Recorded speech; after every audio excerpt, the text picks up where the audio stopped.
Aquilo a que nos referimos como vida deveria ser chamado de situação de vida. É o tempo psicológico, passado e futuro. Certas coisas do passado não seguiram o caminho que queríamos. Ainda resistimos ao que aconteceu no passado e agora estamos resistindo ao que é. A esperança nos leva a prosseguir, mas a esperança nos mantém focalizados no futuro, e esse foco contínuo perpetua a negação do agora e, portanto, a nossa infelicidade. Esqueça a situação de vida por um instante e preste atenção à sua vida. A nossa situação de vida existe no tempo. Nossa vida é agora. Nossa situação de vida é coisa da mente. Nossa vida é real. Encontre o portão estreito que conduz à vida. Ele é chamado de agora. Restrinja a sua vida a este exato momento. Sua situação de vida pode estar cheia de problemas. A maioria das situações de vida está. Mas verifique se você tem algum problema neste exato momento. Não amanhã ou dentro de 10 minutos, mas já. Você tem um problema agora? Quando estamos cheios de problemas, não há espaço para nada novo entrar, nenhum espaço para uma solução. Portanto, sempre que você puder, crie algum espaço de modo a encontrar a vida sob a sua situação de vida. Utilize os seus sentidos plenamente. Esteja onde você está, olhe em volta, apenas olhe, não interprete. Veja as luzes, as formas, as cores, as texturas. Esteja consciente da presença silenciosa de cada objeto. Esteja consciente do espaço que permite a cada coisa existir. Ouça os sons. Não os julgue. Ouça o silêncio por trás dos sons. Toque alguma coisa, qualquer coisa. Sinta e reconheça o ser dentro dela. Observe o ritmo da sua respiração. Sinta o ar fluindo para dentro e para fora. Sinta a energia vital dentro do seu corpo. Permita que as coisas aconteçam no interior e no exterior. Deixe que todas as coisas sejam. Mova-se profundamente para dentro do agora. Você está deixando para trás o agonizante mundo da abstração mental e do tempo. Está se libertando da mente doentia que suga a sua energia vital, do mesmo modo que lentamente ela está envenenando e destruindo a Terra. Você está acordando do sonho do tempo e entrando no presente. Problemas são apenas ilusões da mente. Focalize sua atenção no agora e verifique quais são os seus problemas neste exato momento. Não estou obtendo uma resposta porque é impossível termos problemas quando toda a nossa atenção está inteira no agora. Pode ser que haja uma ou outra situação que você precise resolver ou aceitar. Por que transformar isso em um problema?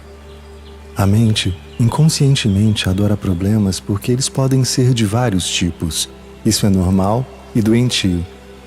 A palavra problema significa que estamos lidando mentalmente com uma situação sem que exista um propósito real ou uma possibilidade de agir no momento, e também que estamos inconscientemente fazendo dela uma parte do nosso sentido de eu interior.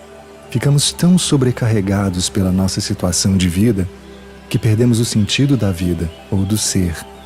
Ou então vamos carregando na mente o peso insano de uma centena de coisas que iremos ou poderemos ter de fazer no futuro, em vez de focalizarmos a atenção sobre uma coisa que podemos fazer agora. Quando criamos um problema, criamos sofrimento.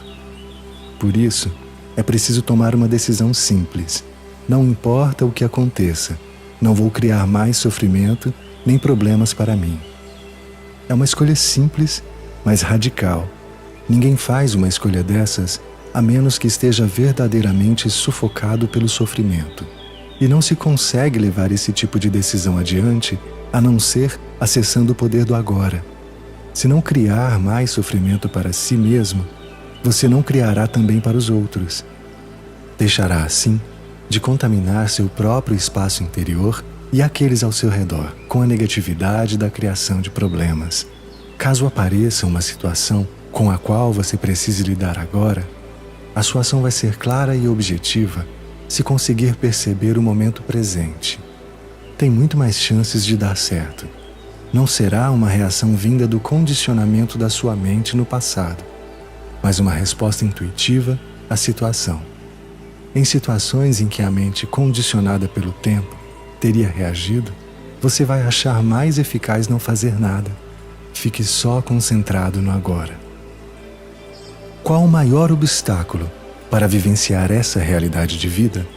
Identificar-se com a mente, o que faz com que estejamos sempre pensando em alguma coisa. Ser incapaz de parar de pensar é uma aflição terrível, mas ninguém percebe porque quase todos nós sofremos disso e então consideramos uma coisa normal. O ruído mental incessante nos impede de encontrar a área de serenidade interior, que é inseparável do ser. Isso faz com que a mente crie um falso eu interior, que projeta uma sombra de medo e sofrimento sobre nós. O pensador compulsivo, ou seja, quase todas as pessoas, vivem em um estado de aparente isolamento, em um mundo povoado de conflitos e problemas. Um mundo que reflete a fragmentação da mente em uma escala cada vez maior. A iluminação é um estado de plenitude, de estar em unidade e, portanto, em paz, em unidade tanto com o universo quanto com o eu interior mais profundo, ou seja, o ser. A iluminação é o fim não só do sofrimento e dos conflitos internos e externos permanentes, mas também da aterrorizante escravidão do pensamento. Que maravilhosa libertação! Se nos identificamos com a mente, criamos uma tela opaca de conceitos, rótulos, imagens, palavras, julgamentos e definições que bloqueia todas as relações verdadeiras. Essa tela se situa entre você e seu eu interior, entre você e o próximo, entre você e a natureza. É essa tela de pensamentos que cria uma ilusão de separação, uma ilusão de que existe você e um outro totalmente à parte. Esquecemos o fato essencial de que, debaixo do nível das aparências físicas, formamos uma unidade com tudo aquilo que é. Por esquecermos, quero dizer que não sentimos mais essa unidade como uma realidade por si só. Podemos até acreditar que isso seja uma verdade, mas não mais a reconhecemos como verdade. Acreditar pode até trazer conforto. No entanto, a libertação só pode vir através da vivência pessoal. Pensar se tornou uma doença. A doença acontece quando as coisas se desequilibram. Por exemplo, não há nada de errado com a divisão e a multiplicação das células do corpo humano. Mas quando esse processo acontece sem levar em conta o organismo como um todo, as células se proliferam e temos a doença. Se for usada corretamente, a mente é um instrumento magnífico. Entretanto, quando a usamos de forma errada, ela se torna destrutiva. Para ser ainda mais preciso, não é você que usa a sua mente de forma errada. Em geral, você simplesmente não usa a mente. É ela que usa você. Essa é a doença. Você acredita que é a sua mente. Eis aí o delírio. O instrumento se apossou de você. Pergunto então, você consegue se livrar da sua mente quando quer? Já encontrou o botão que a desliga? Então, é porque a mente está usando você. Estamos tão identificados com ela que nem percebemos que somos seus escravos. É quase como se algo nos dominasse sem termos consciência disso e passássemos a viver como se fôssemos a entidade dominadora. A liberdade começa quando percebemos que não somos a identidade dominadora, o pensador. Saber disso nos permite observar a entidade. No momento em que começamos a observar o pensador, ativamos um nível mais alto de consciência. Começamos a perceber então que existe uma vasta área de inteligência além do pensamento, e que este é apenas um aspecto diminuto da inteligência. percebemos também que todas as coisas realmente importantes, como a beleza, o amor, a criatividade, a alegria e a paz interior, surgem de um ponto além da mente. É quando começamos a acordar. De uma forma ou de outra, praticamente todas as pessoas ouvem uma voz ou algumas vozes o tempo todo dentro da cabeça. São os processos involuntários do pensar, que acreditamos que não podemos interromper, manifestando-se como monólogos ou diálogos contínuos.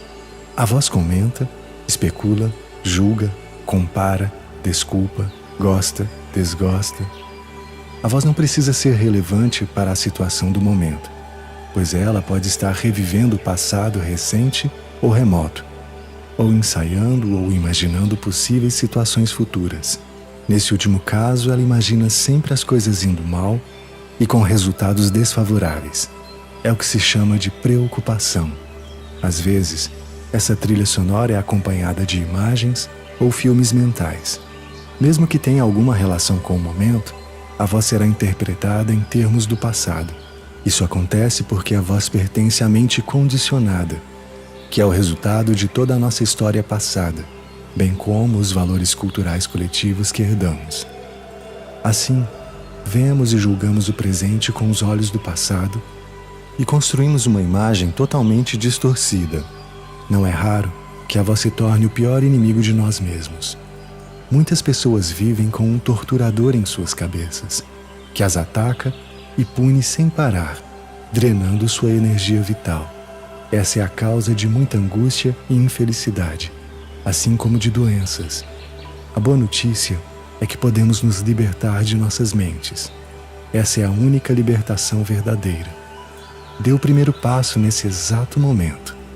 Comece a prestar atenção ao que a voz diz, principalmente aos padrões repetitivos de pensamento, aquelas velhas trilhas sonoras que você escuta dentro da sua cabeça há anos. É isso que quero dizer com observar o pensador. É um outro modo de dizer o seguinte: ouça a voz dentro da sua cabeça, esteja lá presente como uma testemunha. Seja imparcial ao ouvir a voz.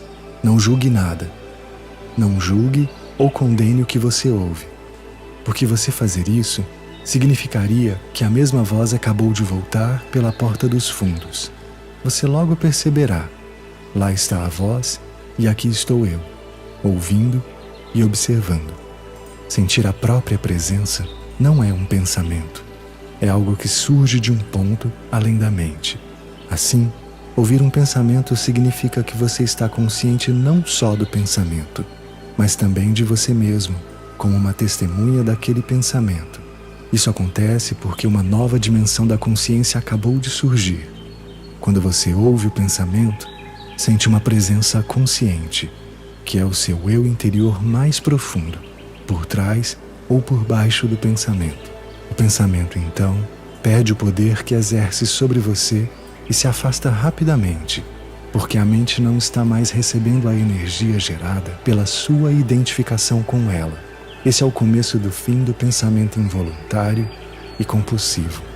Quando um pensamento se afasta, percebemos uma interrupção do fluxo mental, um espaço de mente vazia.